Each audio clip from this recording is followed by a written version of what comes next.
প্রথমেই আপনারা দেখতে পাচ্ছেন আমি পাঁচফোড়নগুলো আমি টেলে নিচ্ছি, তারপরে শিলপাটায় গুঁড়ো করে নিয়ে যাব আচারের জন্য। আজকের আমার আচারটা হচ্ছে আমলকির আচার।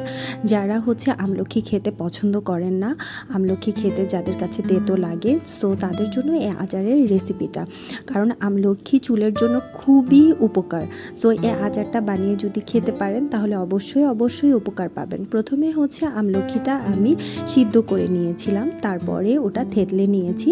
তারপরে হচ্ছে আমি সরিষার তেলের মধ্যে আমি একটু আদা বেটে দিয়েছি, তারপরে আমলকি দিয়েছি এবং আমলকি দেওয়ার পরে পরিমাণ মতো চিনি দিয়েছি, লবণ দিয়েছি এবং শিলপাটায় গুঁড়ো করা পাঁচফোড়ন গুঁড়ো দিয়েছি, জিরার গুঁড়ো এবং লং ইলাচির গুঁড়ো দিয়েছি। দেওয়ার পরে চুলায় জাল করে দেখেন কত সুন্দর একটা আচার তৈরি হয়ে গেছে। তো আমার যদি আপনাদের এই রেসিপিটা যদি পছন্দ হয়ে থাকে তাহলে অবশ্যই লাইক, কমেন্ট, শেয়ার করবেন। ধন্যবাদ।